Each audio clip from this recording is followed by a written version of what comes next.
There's so many things that lean to this being tech in so many ways. Little does Wolf know, but he's going to be bunking with Rex and Gregor in the future. The fact that there was like the three of them in that episode, but it's not quite the time. And then they like double bluffed us when like with the strangle, and she got out of that. I was like, okay, cool, we're gonna be fine now. They tried to build a bit of tension, and then he was like, I'm like, oh, Scott Summers, aka Cyclops, first appeared in X-Men #1, July 1963. Like there was a thing on Reddit where one dev said, "You're all complaining about the nerf in quotation marks, but there's still plenty of people completing Helldivers difficulties, so I think it's a get good issue." And obviously, certain people on the internet get butthurt over that. But I actually respect, I respect the fact that we are getting a dev just say it how it is. They take less risks and do what works. We know this has actually come from Bob Iger.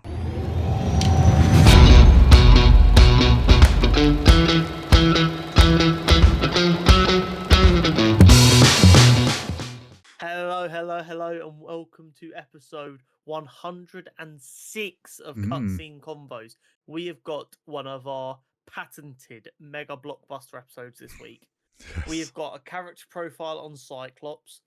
Invincible is back with episode 5 of season 2. We've got the Bad Batch, episode 6 and 7.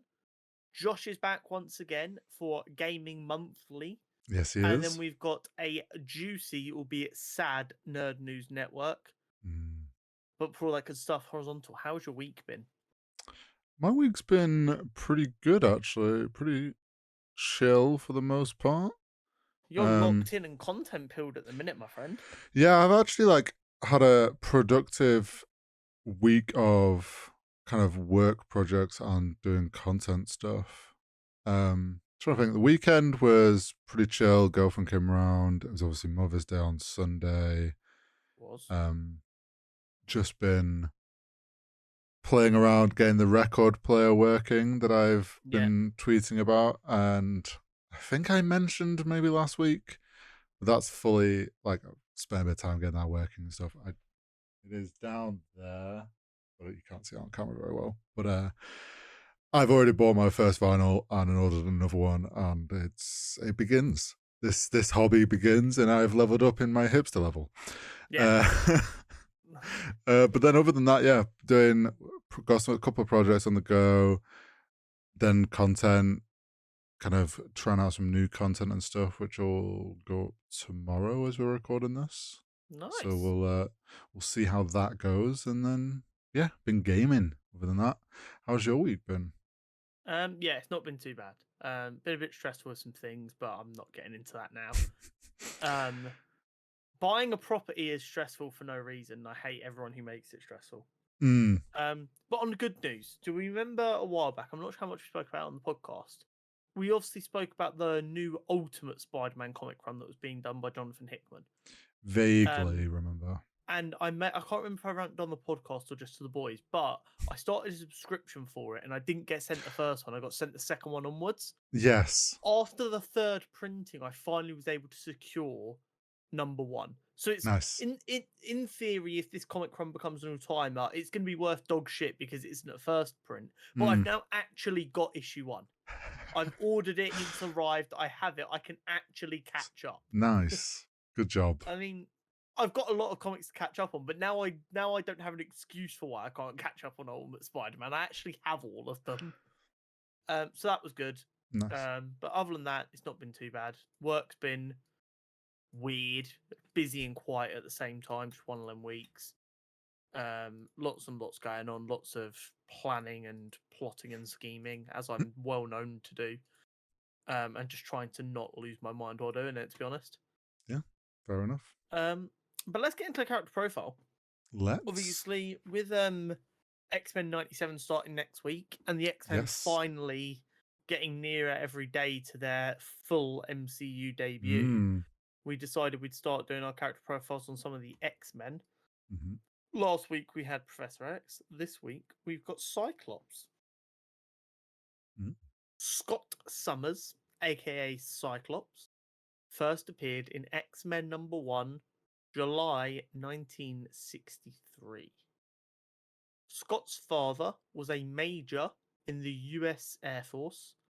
However, after a plane crash that left his parents seemingly dead and him and his brother badly injured and orphaned, they were left to fall into the clutches of Mr. Sinister in disguise, who used this opportunity to separate the Summers brothers, having noticed Scott's potential, so that he could run tests and experiment on him. After many years of this abuse, Scott would go on the run, falling in with other mutants who were also criminals, and they took him under their wing as they saw his powers as an ability they could make use of. Despite Scott's protests, they forced him with violence to help them commit their crimes. However, help would come as Professor X and the FBI worked together to locate this powerful and potentially dangerous young mutant. Upon finding Scott, Xavier enlisted him as the first member of his X-Men, a team of young mutants he'd train at his school for gifted students to use their powers to fight for human and mutant peace as well as equality. He would lead the X-Men team for a long time under the guidance of Professor X, and in instances of Professor X's death, he has even been known to become the principal of the school. Over time, Cyclops has become less of Xavier's puppet and has developed his own ideals based on both Xavier and Magneto's ideologies, which led to him turning the X-Men into a slightly more radical group for a little while. Eventually, however, he would go on to serve as the head of the national defense when the mutant nation of Krakoa was formed. As mutant kind now had a safe home, Cyclops, as the de facto leader of the X-Men, tried to reshape and reform the X-Men into a Krakoan superhero team that helps out the entire world when they can. We discussed last week that Charles's behaviour has kind of caused ruptures and drifts at times. We did. And after a little while, what we kind of had was Charles being a hypocrite about peace in a way.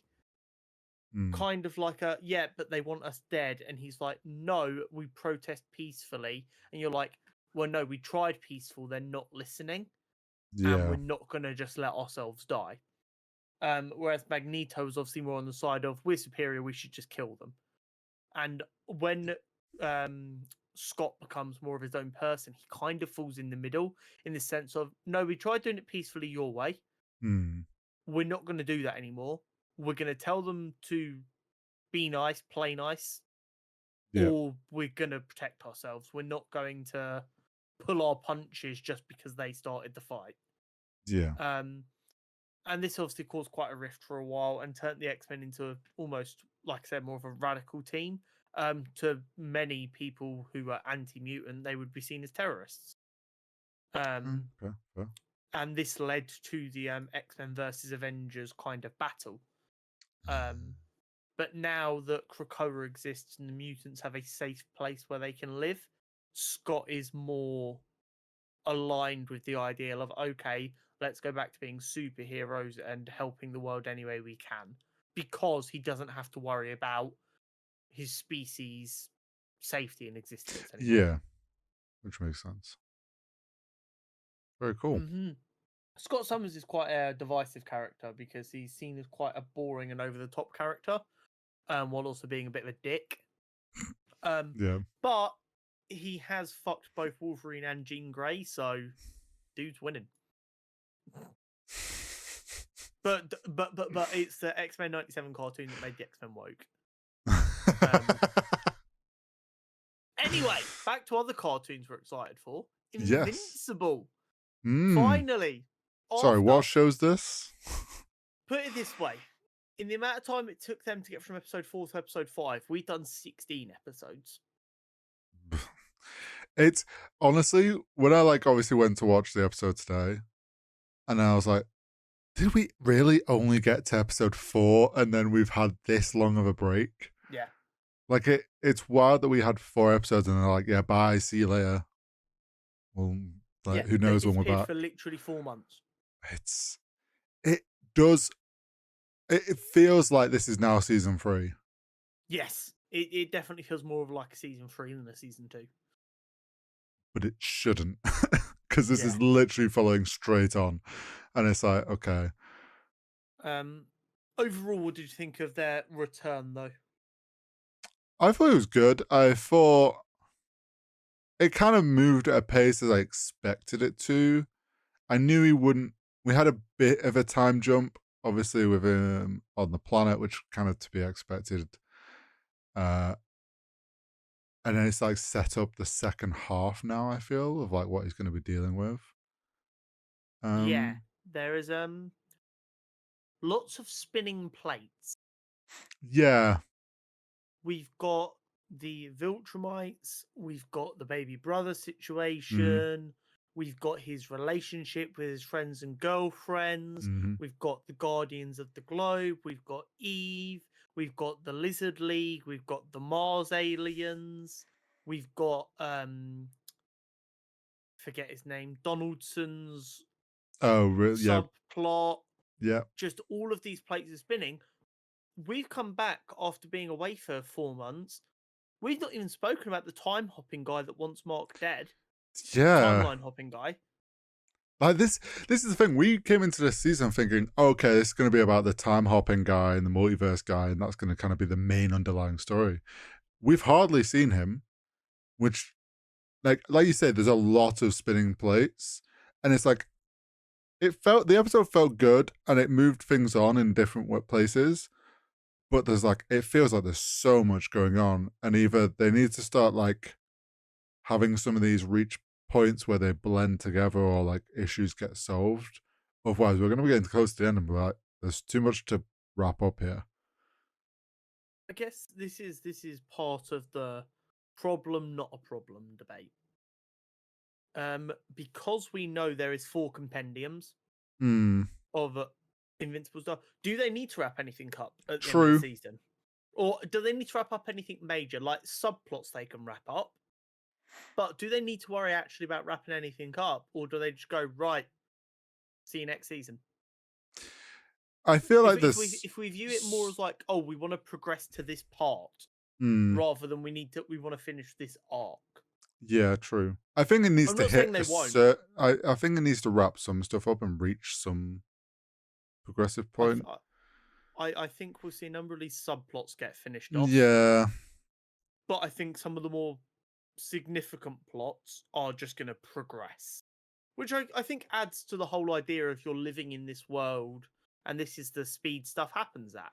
Yeah. This Viltrumite war's been on the works for like hundreds of years across the galaxy. Why all of a sudden in 4 episodes' time are they going to decide to invade Earth? No, true.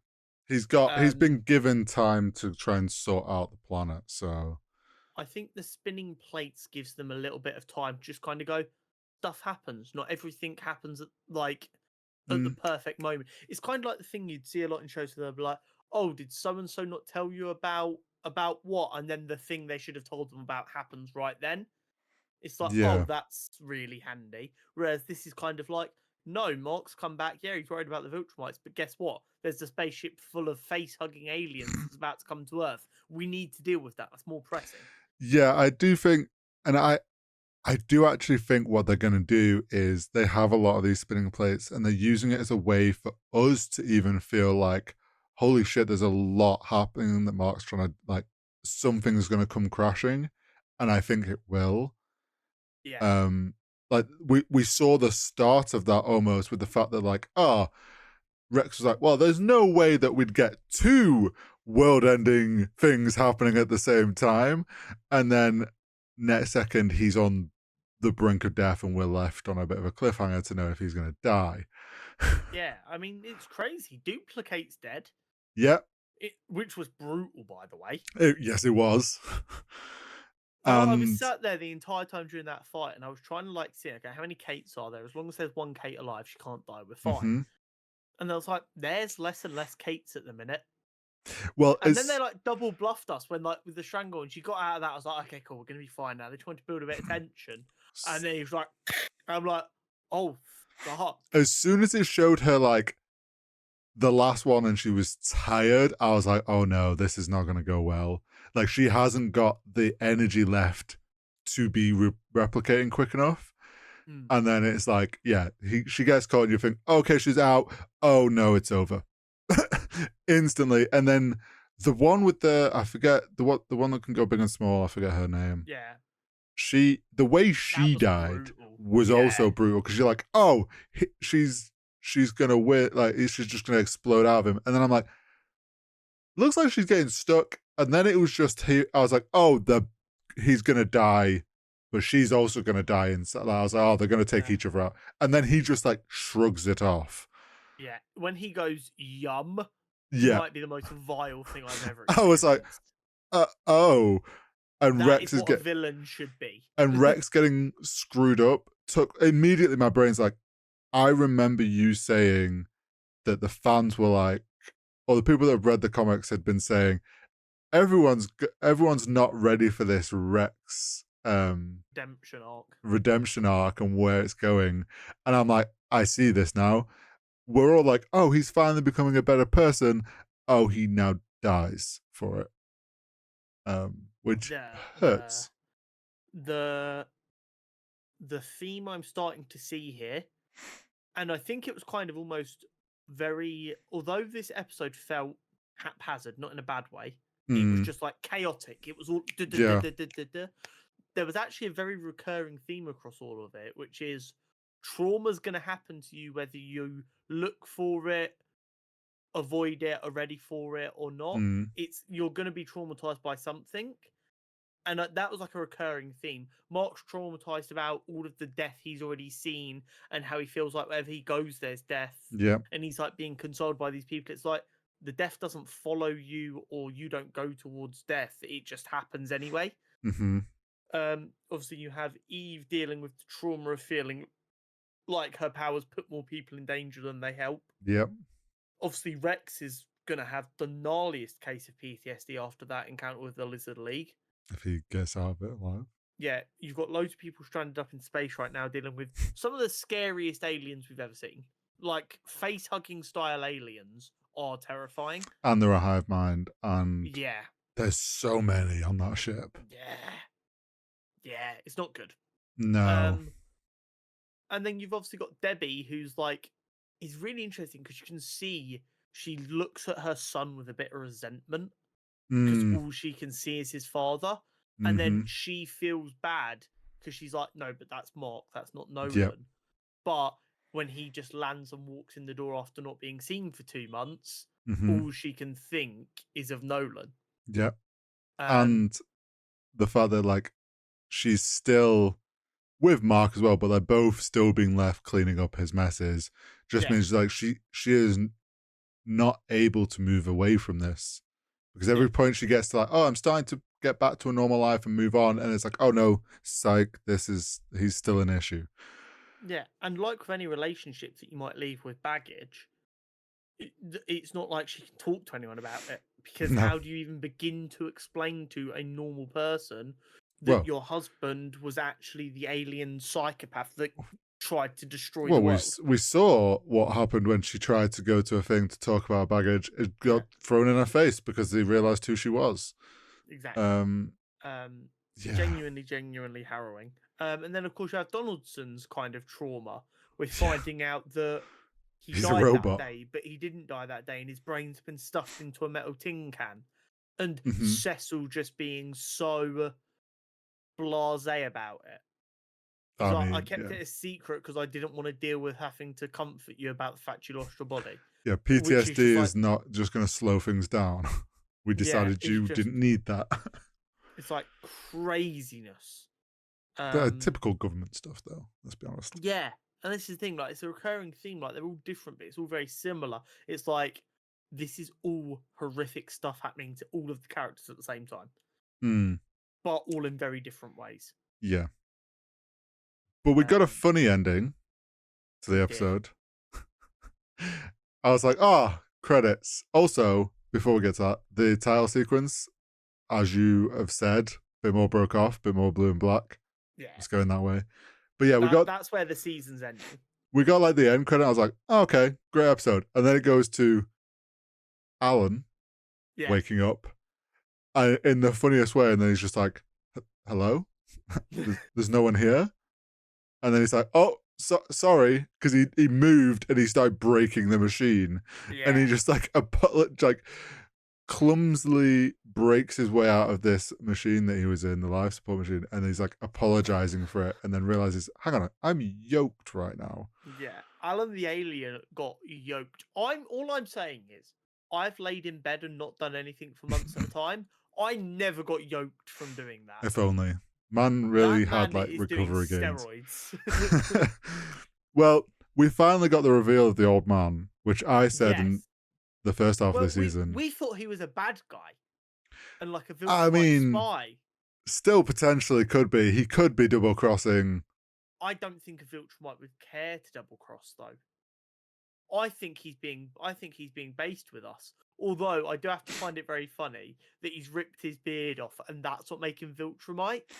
Yeah, Like, now he's like, oh my god, you're a Viltrumite. It's like, yeah, it's like he pulled a face mask off to show like a really distinctive feature. It's like, no, it's just a chin. yeah, it's just I a always had chiseled this. chin. Yeah, I so I don't know if that was done for comedy or if that's just like a really weird decision, but it made me laugh. still don't 100% trust him, because in my head I'm like, what if he's playing Alan to get Invincible there so then they can. I don't I know. refuse to believe the voice of Optimus Prime is evil. I mean, the theme is trauma. The Yeah, viewers need some as well. and yeah, and I guess that's the other extent, isn't it? Alan finds out he was left to die. Essentially, it was like Oh you were either yeah. going to die or you were going to come back stronger. I wasn't going to let a machine keep you alive. And he's like, so I need you to go get Mark Grayson.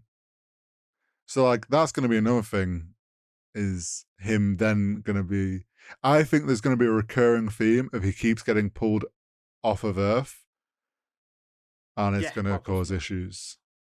Yeah, I'm really, really curious to see where his relationship goes Mm. because right now she is being one of the most incredibly reasonable superhero partners in the sense of I get your job's important. As long as you tell me what you're doing, I can live with it. But it does suck that you weren't here when I needed you. Mm. And eventually it's going to get to the point of I respect you, I love you, I know what you do is good work, but you never being here Yep. doesn't make you a good partner. Yeah, I think there's gonna be a break up there, and that's gonna then, like, he's gonna lean Omni-Man side of Invincible, because he's Yeah, just like, everything in my life's going wrong because I am a Viltrumite and I keep having to deal with all these things. So exactly. be interesting. Hopefully we don't have to wait 4 months for the next episode. I'm really hoping we can move on to like year cycles I hope and so. not waiting 4 months between the first and second half of the season. Yeah, I hope the next season they kind of have listened to some of the fans' grievances with this gap, and we don't get a mid-season break. I'm Yeah, happy what to have a bigger gap between seasons if it means the season just comes out every week. I don't want them to do the format they've done, which is four No. episodes over the course of a month, nothing for 4 months, 4 episodes, nothing for 4 months, 4 episodes. That'd be worse. Yeah. Because 4 episodes doesn't give you enough time to feel like stuff's happening. No, it doesn't. So yeah, hopefully they fix that. Onto the Bad Batch though. Yes, double episode. Stacked week. Hooray. Daddy's back. This show's gonna mess me up. Yeah, you got your wish. We got some Rex. Rex has returned. And we got so many clones with Rex. It made me so happy Yeah. having all these different clones. Yeah. It's this show's gonna pack some emotional punches towards the end. I stand by my prediction last week. There's going to be multiple deaths. Yeah. I'm amazed there was no serious injuries to any like proper characters this week. I there's so many things happen this episode, but like, I mean, the internet is now also on the same wavelength as me with my theory of Tech is not dead.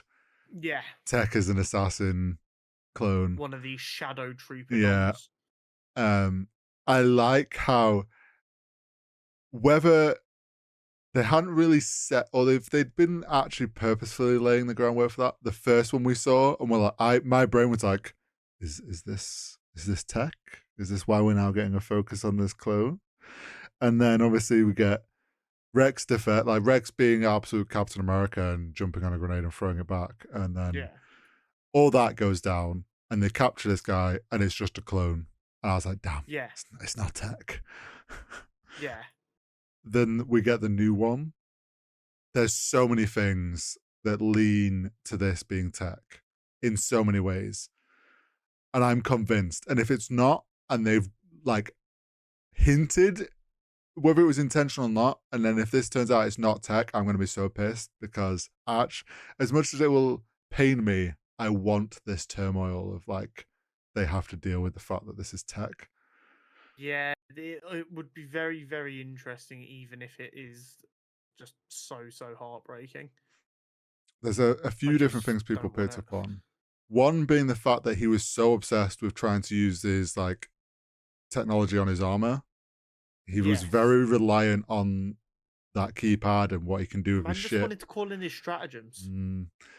They're on when Crosshairs scoping on him with the heat, with the thermal scope. No legs. Yes, people say. I don't know if this is just. It could be it's just the way that it was colored, so it didn't.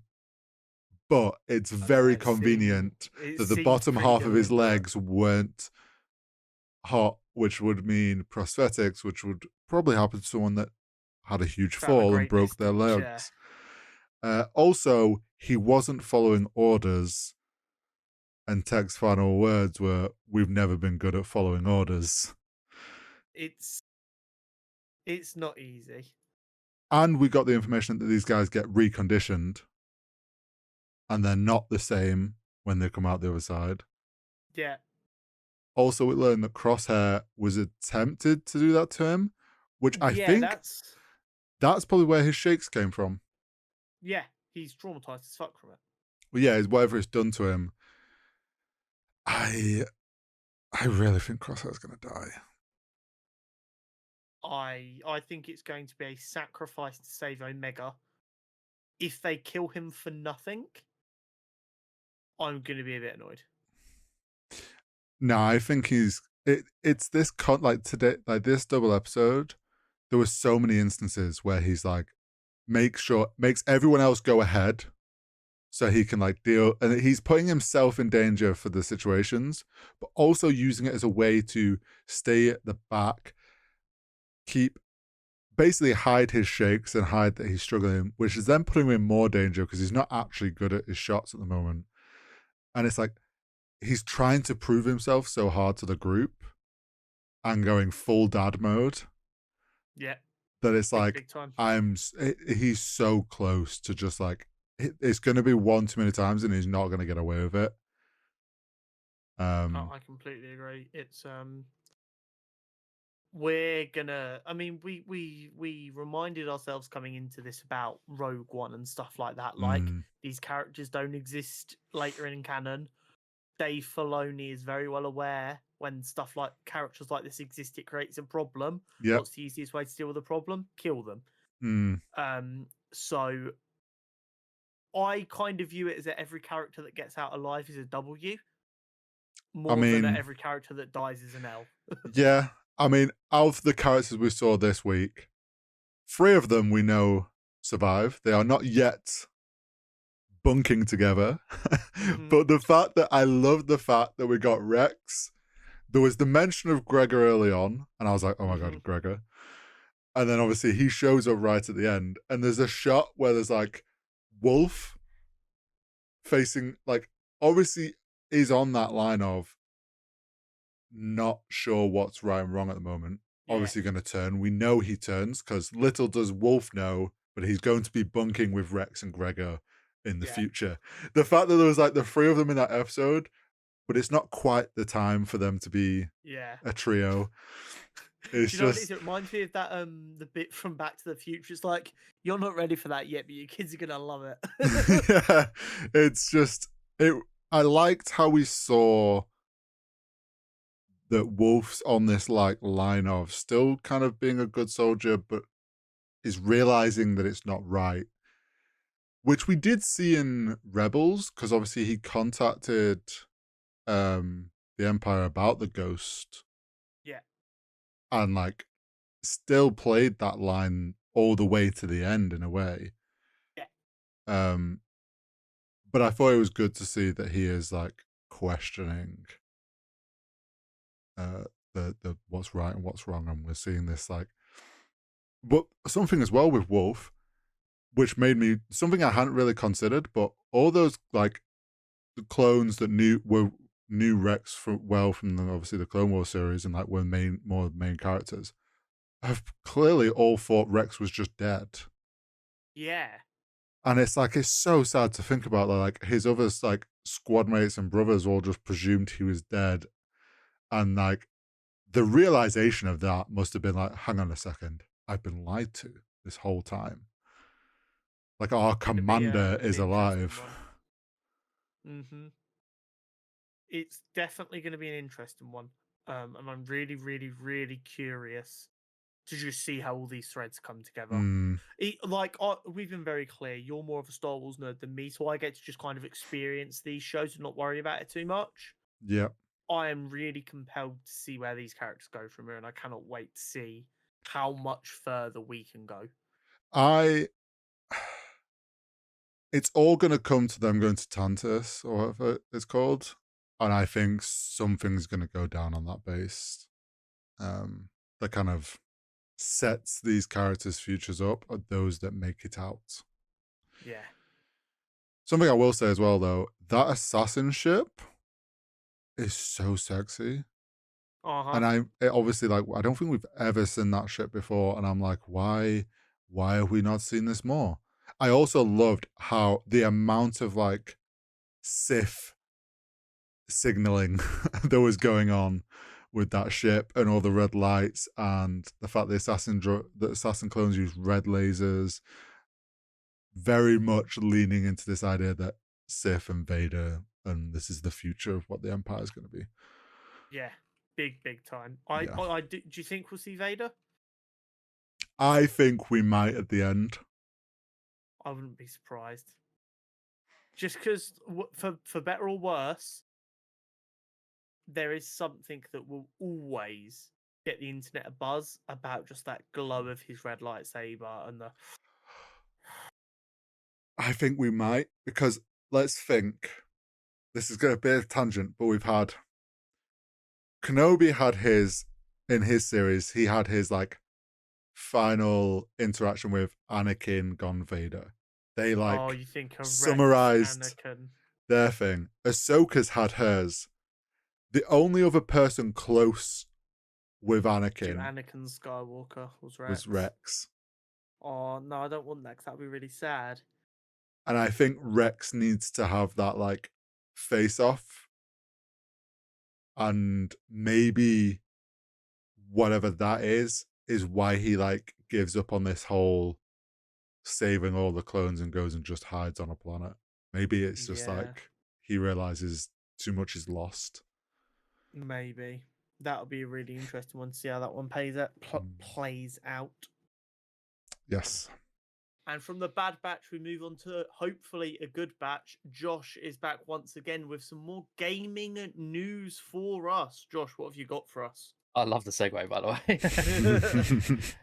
So notable games and scores so far. So the last episode was at middle of Feb, towards the end of Feb, and we discussed it briefly on the last episode. Final Fantasy VII Rebirth was dropping at the end of Feb, and we predicted it was going to do pretty well, and I can confirm it's gone sitting at a 93 out of 100 on Metacritic at the minute.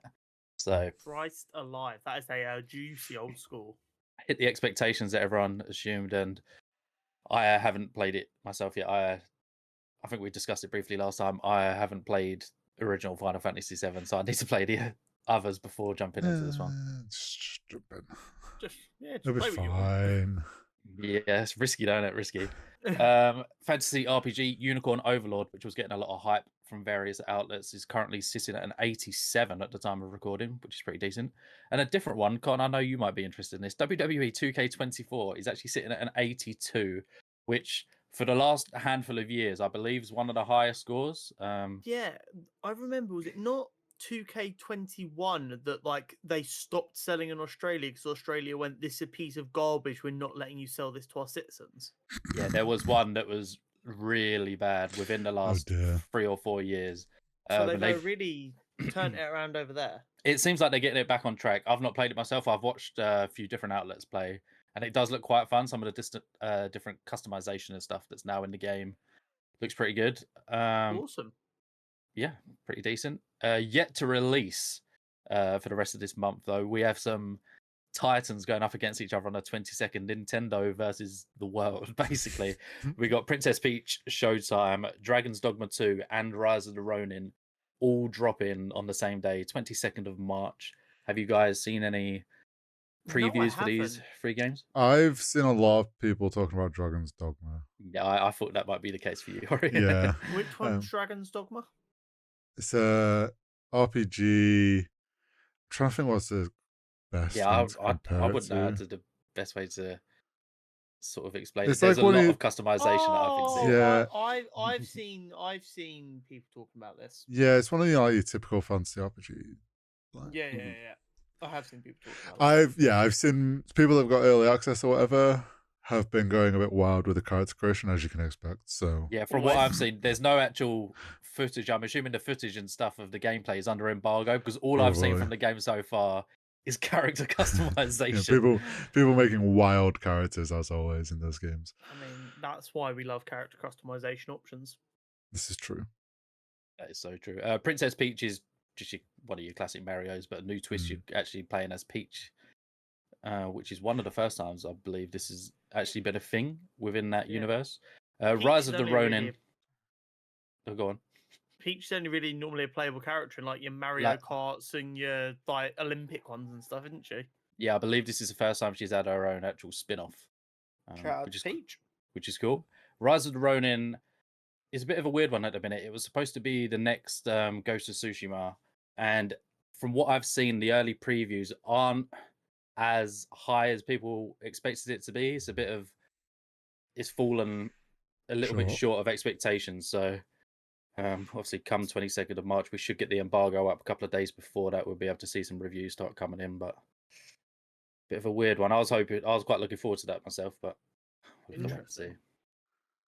But my pick for the rest of the month, it's been on Xbox before. Obviously, it launched as an Xbox exclusive after Shadow dropping at an event, I believe, January last year.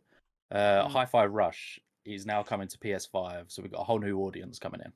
Yeah, this was big news, wasn't it? This was yeah. I mean, last month when we were talking about it, and the Xbox discussion was happening about our Xbox just going to give up on exclusivity altogether. We said we're going to see some of their first-party games come to third parties, but it was going to be titles like Hi-Fi Rush. So it will be very interesting to see how it performs over on PlayStation. This is the Jet Set Radio Yep. version sort of game. Yeah, rhythm action game. I played it on Game Pass when it first came out. Incredible. It's got a great soundtrack. The gameplay, if you haven't played Rhythm, it was one of my first Rhythm games, and getting used to it is a little bit weird. But when you get the hang of it, it's super fun, sort of combat and stuff like that. I played a bit of Jet Set Radio back in the day, and I remember everyone was very excited to have a new sort of same style game. Yeah, very same vibe. The art style's great. Like I say, music's fantastic. So if you haven't had the chance to play it on Xbox and you own a PlayStation, March 19th, it will be coming out. I have no idea what the price point is going to be because obviously it's free on Game Pass, so Xbox has probably got a little win there. Yeah, but we'll have to wait and see. Be interesting to see what the price drop. I mean, even when games are on Game Pass, you can still buy them on Xbox. Yeah. I actually have no idea. To see if there's any kind of a markup, or if they're just like, no, it'll be the same price.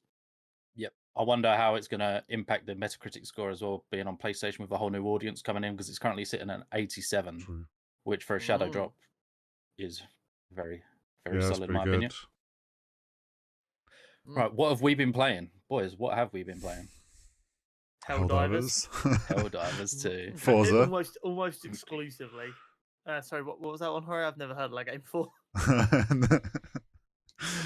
But yeah, mainly But yeah, we've only Helldivers, really aren't we? playing Helldivers. We did pop back into Valorant for the first time in a while last week.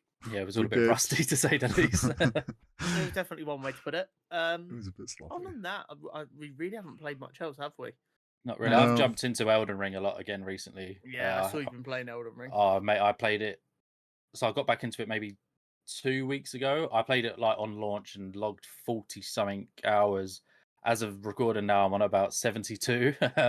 I've been grinding the last couple of weeks. Obviously, I've been off work this week and I've just been dumping hours into it. Obviously, with the Shadow of the Erdtree DLC coming, I thought I've got to carry on, get to my playthrough. I've actually rolled credits now. Nice. I've decided to go for the Platinum Trophy, which is... I'm going to be the definition of a gamer once that's been complete. I've done most of the trophies. I've just got to play the game through twice more to get the 2 alternate endings, and then I'll have the platinum. Christ alive! I'll be honest. Yeah, it's a shift. I didn't play Elden Ring. It was an interesting game, and I watched a lot of the gameplay, and I watched a lot of streamers play it. But as we know, I can tend to get a bit annoyed at games. So games that are designed really. Games that are designed to like frustrate really piss me off. So like the closest I've played to a Souls-like is like the Jedi Survivor games because they have similar combat mechanics, but they're not as punishing. Yeah. And they itch that part of my brain. But yeah, Elden Ring just you would lose composure. I respect George R. Martin as a writer, but his obsession with naming all of the bosses in the game so similarly really fucks with me. Despite watching the play for like 9 times, I still don't think I actually quite get the lore. And it's mate, I'm 72 hours and I still don't understand the lore of Elden Ring is deep and complex as well. All I know is there's big fingers and like titty monsters and Excuse me? I can confirm both. Yeah. But I mean, other than Helldivers, I've been playing Forza. That's probably it. What one? The newest Forza Motorsport. Okay. Which 7 is it? I think it's technically number 7. They kind of gave up on the numbers. Yeah, they just went back to just Forza Motorsport. It's nice having a racing game to play again because I haven't played one in a long time. But it's dangerous because it's now making me want to get into sim racing. Oh no, he's gonna come next episode. He's gonna have a steering wheel. No, I've looked at. I was like, oh, this is like really fun. How much are like the good steering wheels that everyone seems to be using nowadays for sailing? I'm like, good steering wheels are crazy. Yeah, they're getting expensive. You add on the pedals and everything. Yeah, and they're also super responsive. Are dangerous because they can they've got retroactive force to make it feel like you're actually turning a car, which means when they have to reset, if you let go of it, it spins with enough force to break your wrist will go with it. Yeah. Well, the thing is, people that have it on, you're not actually meant to have it that high, and people do, and then they get themselves injured, which is just. Yeah. I mean, Helldivers has kind of been taking over. I think since when we last had you on, Josh, we talked about Helldivers had just come out, and I was loving it. And then I've got I was sort of saying that, like, you were trying to convince us to buy it, and was like, do we do it? And now here we are. We'll be going on to discuss Helldivers 2 again shortly. Yeah, but we are definitely enjoying our time with the game, aren't we? So yeah, absolutely. We are. Right, topics. Yes, plural topics of the pod. We've got 2 this week. Spider-Man: The Great Web leaked trailers. So at the time of recording, multiple trailers have surfaced for the supposedly abandoned multiplayer Spider-Man game, as you 2 have both seen. And I quote Grant Taylor-Hill at Insider Gaming. This was supposed to be a 5-person multiplayer game built on a live service foundation, but it was struck down by Sony, as revealed in the Insomnia leaks earlier this year. In the leaked trailer for The Great Web, which looks incredibly polished, we get a glimpse of what the product might have looked like. End quote. So you 2 have both had a look at this. What are your thoughts? I mean, it does look incredibly polished. Yeah, and this game must have been so close to. I think it was ready to go. I think it was ready. I think Sony struck it down because they knew the cost of maintaining that live service. There was bound to be issues with that. let's be honest, like everyone that does live service game now and anything multiplayer seems to have issues. But so Sony seem to, as like AAA titles, hate live service games. Like if you look at everything they've released as like a PS5 exclusive, it's all story games. It is a weird one because Sony as a company they're pushing for live service, but like you say, it's not the Last of Us it's not it looked like it could have been the Spider-Man. It's not really the Ghosts, Ratchet and Clank. It's like you say, they're all big story games, but the company as a whole, I think they are trying to lean into live service, which is why it surprised me that this one didn't actually go ahead. Sony don't want to pay for a live service game themselves, but they want live service games on their platform so that they can take their fee through the process of taking like battle pass transactions and stuff like that, where they take their 10-20%, whatever it is.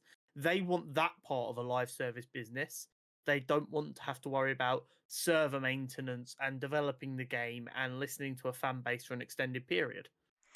I think also it's probably part, like, if you look at the Spider-Man game, they obviously have planned for DLC, and it probably came down to a costing of like, look, we don't want to pay for extra staff to be dealing with a live service while half the other of the department are working on the DLC. So it's like one or the other, I imagine. And they picked the easier option in there to like probably in their eyes. If that is the case, I think I'd agree with it because me, Con, and Luke were discussing this the other day. Spider-Man 1's DLC wasn't the best compared to the actual game. And I'm pretty sure Insomniac have heard that and they're going to want to improve when dropping DLC for Spider-Man 2, which me and Con both love. We've both platinumed, so fingers crossed. Oh, he hasn't platinumed it. Yeah, Con's not a real gamer. You got distracted. That is outrageous. I got distracted. Well, looks like you've got something to keep you occupied. Yeah. The thing is, the second they even announce DLC, I'll do what you've done with Elden Ring and I'll go back to it. It's all come back to it, yeah. I was hoping that the excitement of New Game Plus would bring me back to it, but it just hasn't. It took so fucking long. It took too long. They missed the mark with that one big time, in my opinion. Every game that I have played New Game Plus on, I've pretty much started it straight away because obviously a lot of games where I trophy hunt, a lot of them you have to do a second playthrough. So straight away after finishing the game, I want to get the platinum done, so I start another game. Thankfully for the platinum in Spider-Man, you didn't have to play through it again. I mean, we didn't have the option to anyway, which wouldn't have taken you long anyway. But now that I've got the platinum, I have, like you say, zero interest in going back to it until the DLC, to be completely honest. Fair enough. What else you got for us? You might have seen on Twitter, it was all popping off a couple of weeks ago, I believe, the 4th of March. Jeff Keighley tweeted it out. Summer Games Fest 24 has indeed got a date for June the 7th. I'm very much looking forward to that already. It's my favourite time of the year, that and Game Awards. Obviously, E3's been axed. So Jeff Keighley will indeed be Jeff Keighley will be ruling the roost and trying to bring everyone together for some announcements, showcases. Is there anything? Summer Game Fest is always a good one for announcements. 100%. I think I want to be surprised more than anything else. I miss that feeling of seeing a game announced that I was like, I didn't even know I wanted that, and now I want nothing else but that. Yep. Yeah, like, well, I feel like that just doesn't happen as much anymore. Maybe it's because I'm more chronically online, so I hear rumors about stuff like so far in advance that I can't really be surprised that much anymore. Yep. But I really do just miss that. A trailer no one's expecting hitting and the entire internet shitting its pants and going, oh my fucking god, I want this. I think there's always big ones at Summer Games Fest. I'm looking back now at what appeared last year. Final Fantasy VII Rebirth, they sort of dropped a window of when it'd be coming out. Spider-Man 2 got a release date, which I know we was all very hyped for at the time. Prince of Persia got revealed. Mortal Kombat 1 got gameplay. Sonic Superstars got announced. Alan Wake 2, Star Trek, Like a Dragon. There was a lot of huge news part of me. And it was also where Power World got announced.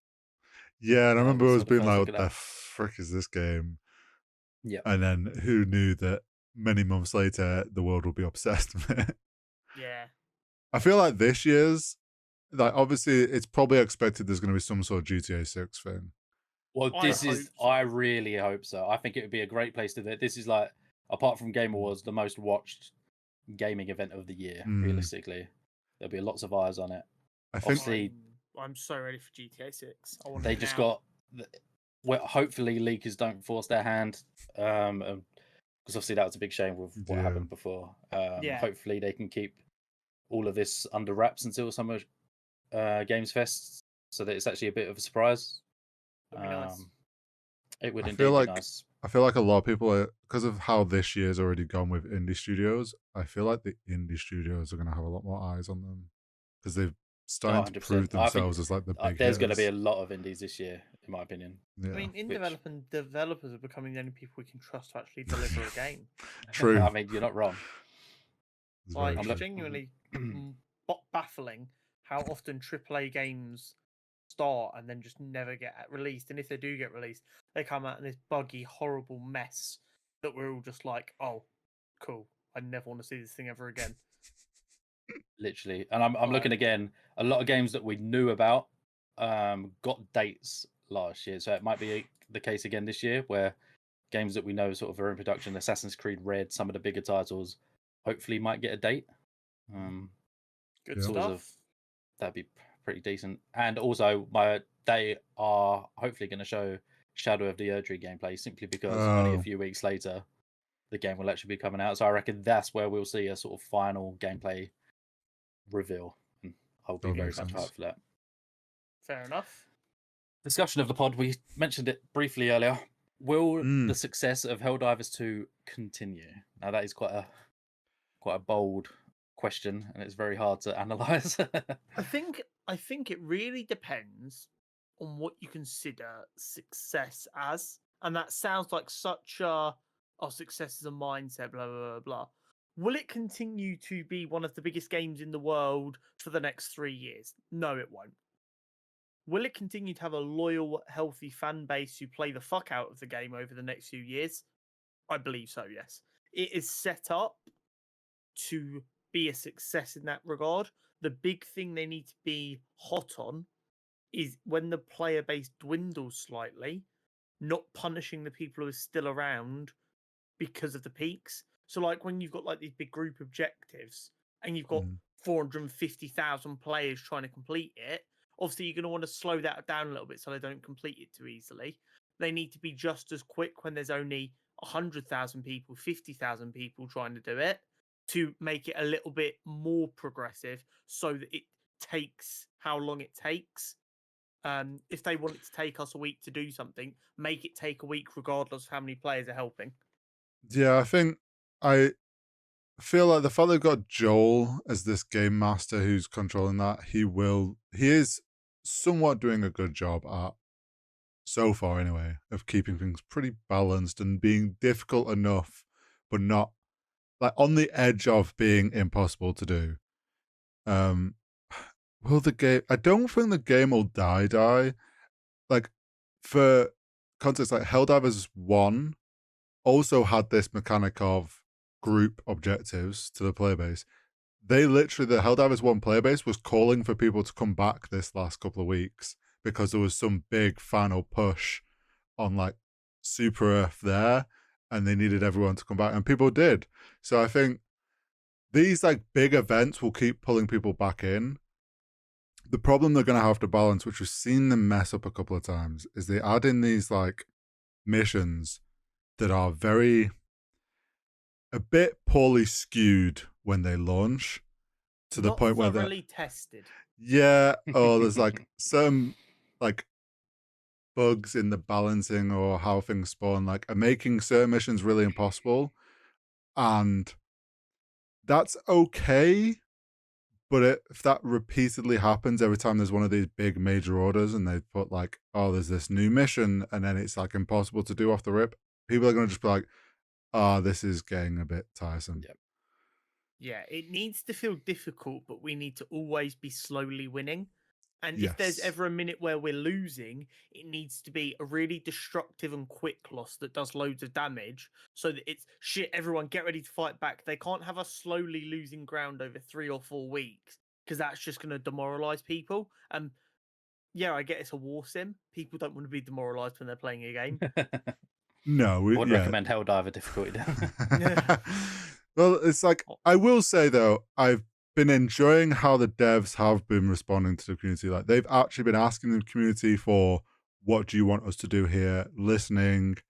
They've, even the way that they've communicated, while some people have got annoyed with them, like there was a thing on Reddit where one dev said, you're all complaining about the nerf, in quotation marks, but there's still plenty of people completing Helldivers difficulties, so I think it's a get good issue.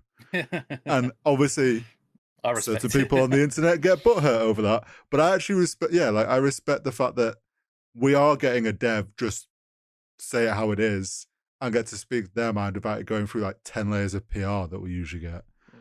So there's definitely some issues I have with it, and like I know I get like uber frustrated in the moment playing games, whatever the game is. But even like once I calm down and I look back on reflection, like the bile you realize you're wrong, blasters at the you're minute, right. like the insta death that some of them can inflict on you is just like, even on lower difficulties, you do find yourself going, I'm only playing this lower difficulty because I'm playing solo, yet this thing looks at me and there's nothing I can do.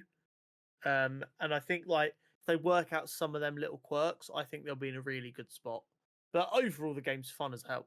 Yeah, I think my biggest concern, obviously, Arrowhead have already added some new stratagems, mobs, and on your point, Con, they have actually nerfed the charges. I'm pretty sure, like the spawn rates at higher levels and stuff like that. Yes. We played the other night, and it's like chargers and bile titans. Actually, I would say a lot easier to handle now. Yeah, much more reasonable. But what they did say in the notes was like, we're not making it easier. We're just skewing which enemies spawn. It's now very heavily skewed to acid boys spawning, which is just as irritating. Just as bad, because the range on them is absolute bollocks. So I think really far range and just insta death. Yeah, it's hitting this point now. They need, like, they've started adding some new content in. They need to keep up with that and maybe like have a point where there's a lot of leaks going around with like stuff people know is coming. So maybe start to drop that a bit quicker and get, like, while people are hyped about potentially what's coming, they kind of just need to keep the ball rolling, sort of thing. Yeah, because like I said, I think my biggest concern is what will come next, because my biggest fear is that it's going to get quite repetitive. Obviously, we've played quite a bit at the minute. The missions for each planet are the same. I don't know how much they can change that, how many different type of missions they can sort of add to it. Well, the one they've done a brand new one for this major order. There's a leak of an audio file, and I don't know if you boys are fussed about maybe potential future spoilers, but the mission we're doing at the moment with the gas, apparently it's going to mutate the bugs, not get rid of them, and that's how they're gonna like change things up a bit. Okay, so that could be quite cool. They have future plans. Some of the vehicles in the future seem to get bigger and stronger. Like there's a rumor of like an AT-AT style vehicle. Like things are gonna get wild. I think they just kind of need to keep ramping it up. So like you say, so it doesn't get stale. Oh yeah, there is a lot of potential. It's just, will they do it? Yeah. Can they keep on top of what it? People want. But I mean, the game is, as of right now, the 20th highest peaking game of all time on Steam, obviously, which excludes console. Obviously, it's not actually on Xbox. Do you reckon putting it on Xbox would bring another resurgence to it? Absolutely. And follow up, will Sony allow that? No. That is the problem. That's the exact problem. This is the problem. Sony absolutely should allow it because it would be good for everyone. But they won't, because Sony are the most pig-headed company in existence at the minute. Yeah, there's two, like you say, Sony probably won't. I think you could potentially get Sony to be on board because they could, the money that they could make. I think there's also the issue of, I don't even know if the devs would want it on Xbox, because there's been enough issues at the moment with, like, at least at the moment, they can't handle a surge in player base from Xbox. Like they struggle, like the player base goes up and has spikes, and there's still issues sometimes. So if it went on Xbox, probably get a huge boost, but I don't think they could handle it. It will probably break the servers again. I think if they, because it wouldn't just be like, oh, it's on Xbox now, go nuts. They would know it's coming, which would give them time to decide to scale it a little bit and see what's The needed. The problem, good thing is they don't overreact to anything. They didn't go out and buy all of this Amazon Web Service well, farm space that and then wasn't the it go wrong. issue. The issue is the engine it's on, and it was struggling on the back end to be able to link up to servers. So I actually think it'd be too. I don't think they'd want to risk the enjoyment from the stability of the game for the potential of increase in player base. Like, it's not that, like, you potentially ruin the enjoyment of the current players because you're trying to get more players, and it's like, I don't think they risk that. No, it's not worth the risk, in my opinion. Yeah, but they are definitely missing out on a large player base at the minute, especially as I would argue traditionally Xbox is more community focused than PlayStation when it comes to the games themselves. So I feel like the Xbox community would really rally around a game like Helldivers. Yeah. Whereas I would say PlayStation players are more faddy in general. Boy, they trigger a lot of people. They tend to hop on what's new and exciting and throw away the old pretty quickly. Isn't that just whereas gamers Xbox, in general now? To an extent, yes, but I do think there's certain, especially like on the Xbox side, like Halo Infinite on Xbox still actually gets decent amounts of players, which is fucking crazy. I don't know. So if you were to give Xbox players a game like Helldivers, I think they themselves would keep the game alive just out of sheer enjoyment. Yeah. Live service, we love it, don't we? Indeed, we do. Well, right. That pretty much wraps up the episode for me. Well, thank you very much for joining us as always, Josh. We will catch you again in a month's time. Sounds good to me. On to some nerd news and network. Yes. A bit of a shorter amount of nerdy news, but some rather large pieces of news, I would suggest. Yes, pretty chunky bits. Starting off with Batman Part 2, the sequel to Matt Reeves' critically acclaimed The Batman, was due to come out October 25. It was. It has now been delayed until October 2026. According to Deadline, this was due to the script not being ready as a result of the strike for better workers' rights. Well, I was very sad at the end. Yeah, I was very sad from the initial news, and I was like, no. But then when it came out as to why, I was like, okay, at least it's a valid, very valid reason. As a general rule, I'm not like anti-delays in like the same vehement way that some people are. Like, I get sometimes they're necessary, but there is always like a concern with a delay. Yes. It's like, right, why are we delaying? Yeah. And to see that this is about something that we predicted while the strikes were going on, we were like, stuff's going to be delayed. It just is. Yep. It's not a massive surprise that this is taking a hit as a result of that. Well, yeah, we know Matt Reeves obviously is a big part of the writing thing. He will have stopped, and obviously all the writers stopped. And it's like, that project will have halted. And I think also because it's a DC Elseworlds or whatever we're calling them. Yeah. Elseworlds, yeah. There's not necessarily the pressure of it like has to get back on schedule. So there's like a push. Like obviously the DCU stuff, they had a schedule this like it shifted a bit, but they're going to still want to obviously hit these marks. With that, it's like, okay, Matt can be like, nah, I need more time. Obviously I wasn't able to do this, right? Like they're probably fine with it. Yeah. A number of people on the internet have been absolute weirdos, claiming it's a James Gunn ploy to try and get rid of Matt Reeves' Batman universe so that the DCU Batman is the only Batman. No. Once again, people talking out their absolute arse who don't know anything.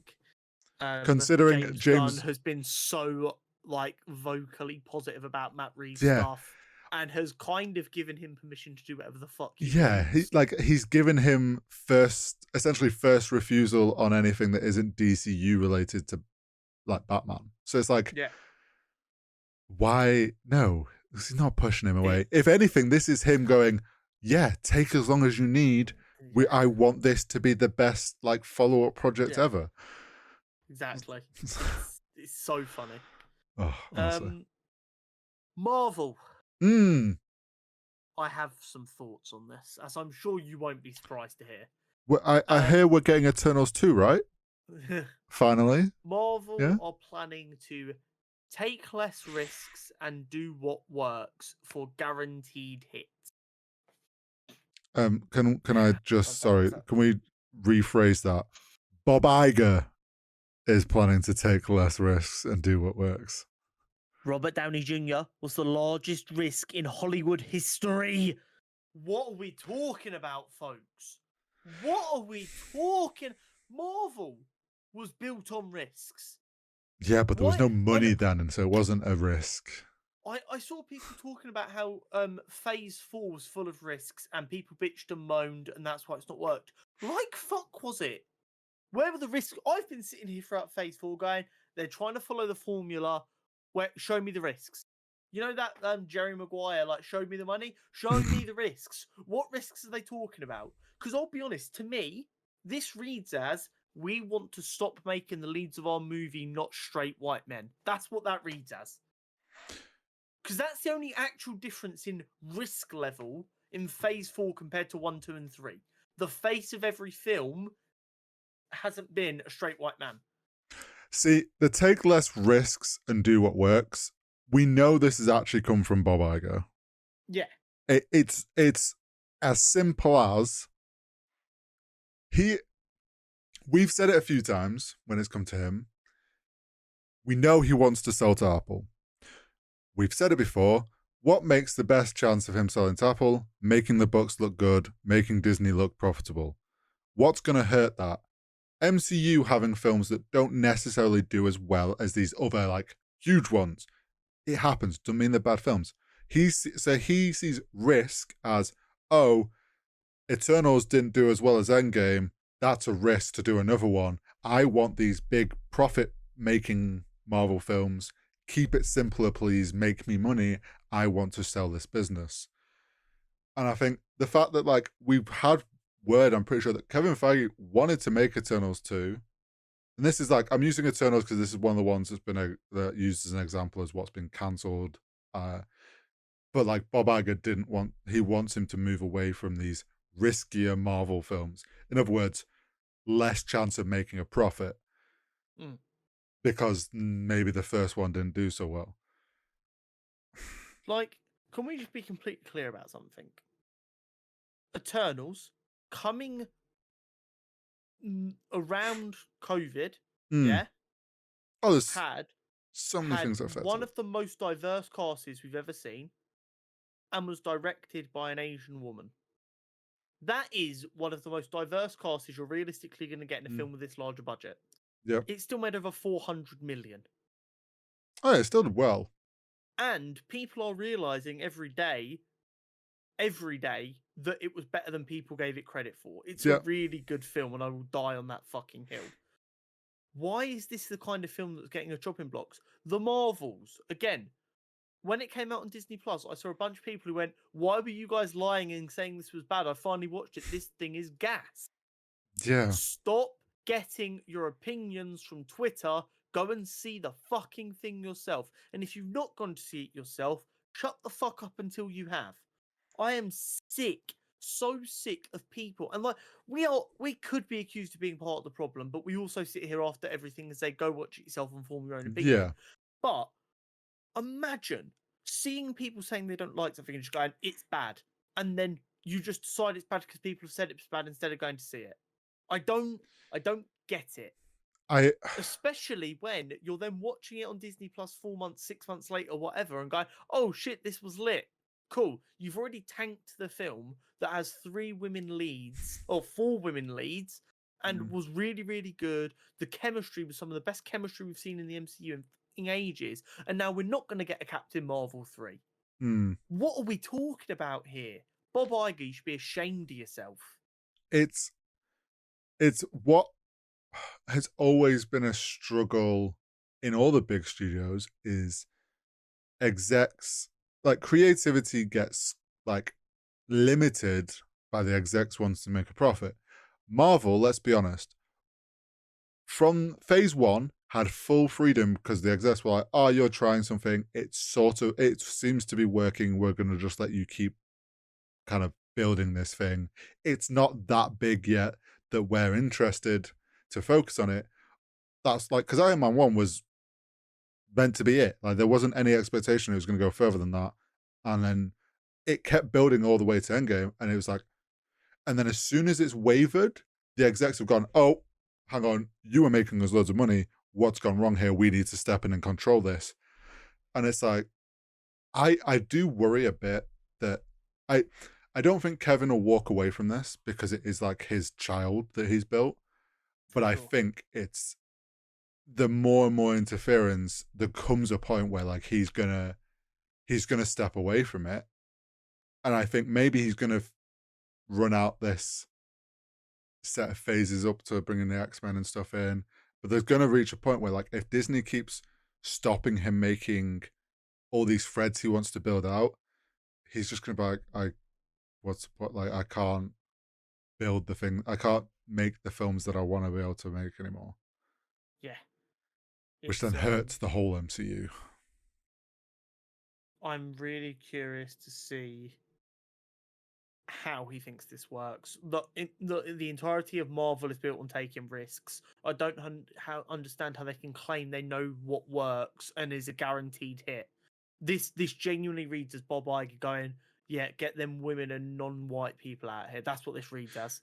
Do you know what? It's like, it's almost like the issues people give for these films that don't necessarily hit the ground running.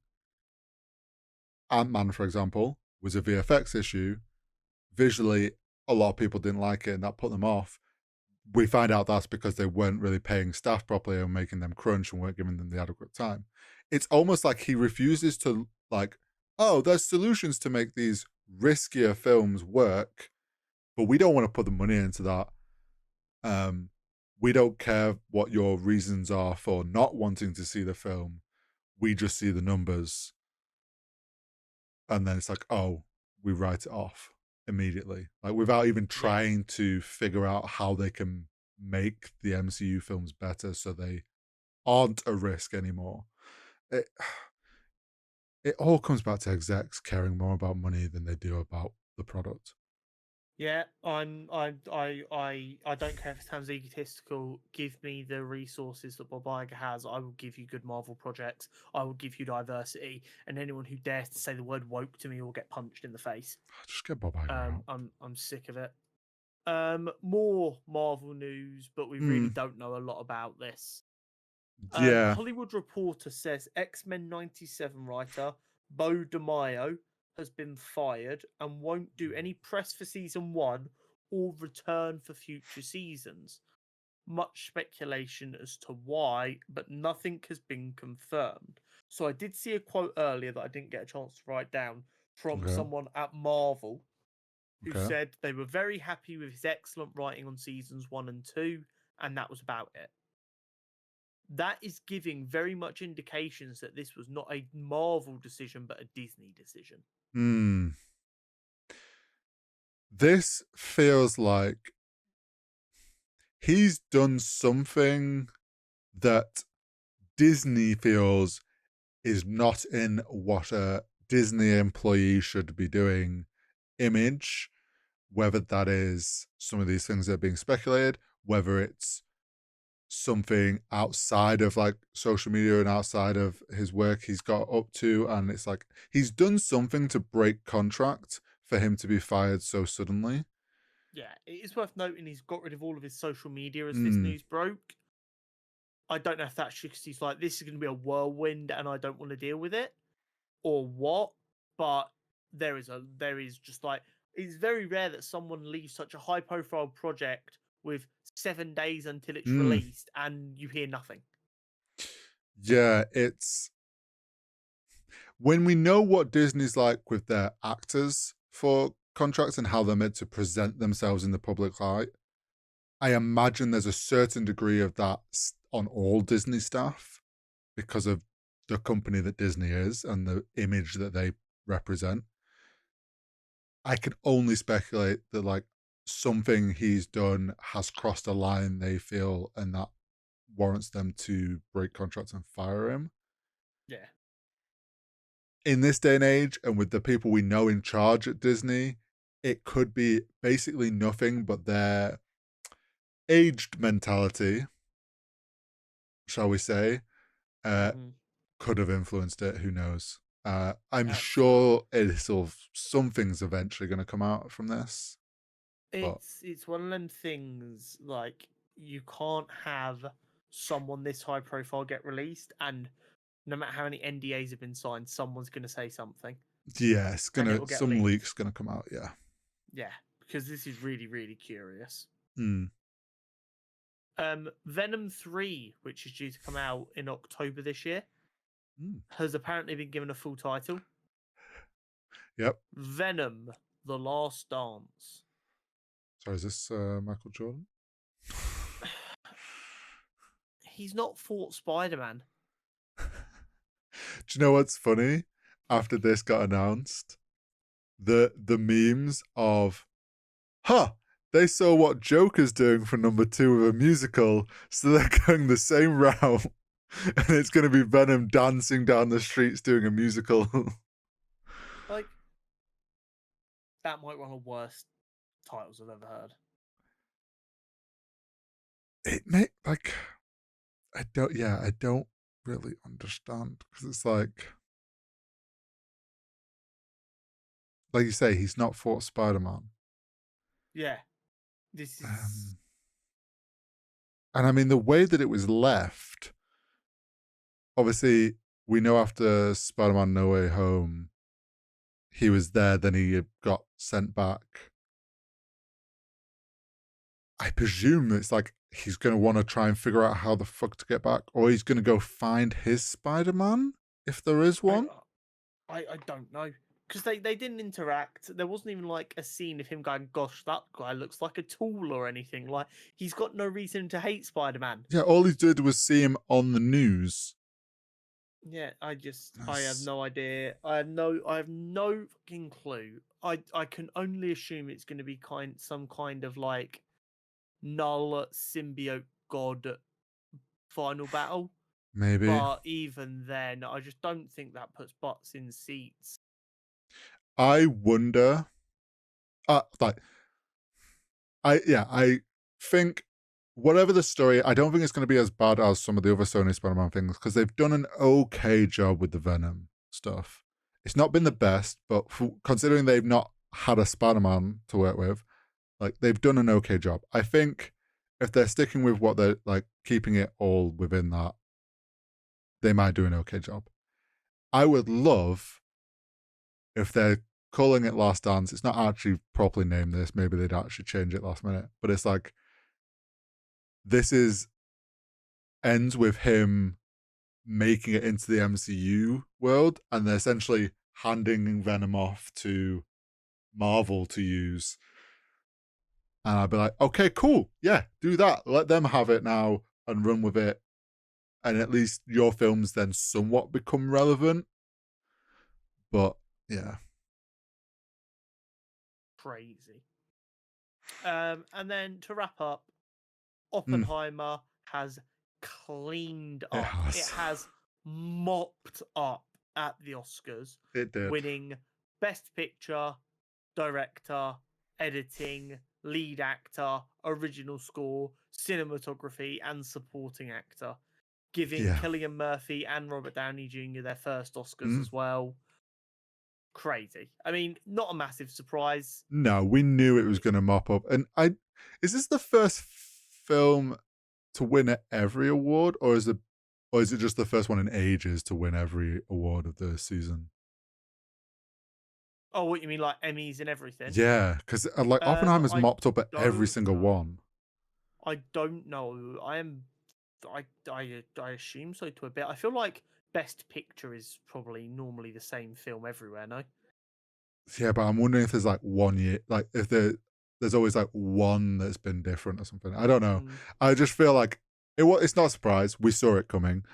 They've been like from the get-go, we knew they were going to mop up award season. Yeah, I mean, rightfully so as well. The film did phenomenally well. It's not easy in the modern age to get loads of, like, $1 billion worth of people to go sit down and watch a 3-hour film about the atomic bomb being made. Yeah. I want to say, RDJ's acceptance speech gave me big Tony Stark vibes. Really? with the way that he just like jokingly thanked things and like made jokes about everything. It was very much like, oh, this feels like Tony Stark accepting an award. Which shows like he was the perfect, like it comes back to we know he was the perfect cast, but yeah. It was it's very cool to see him finally get some recognition for his work. It was indeed. And that does wrap up the Nerd News Network from us. Thank you as always for hanging out. Thank you to Josh for dropping in and giving us another gaming update. We'll be back again next week. If you haven't already, like and subscribe, and we'll see you in a bit. Yeah, we'll see you next week.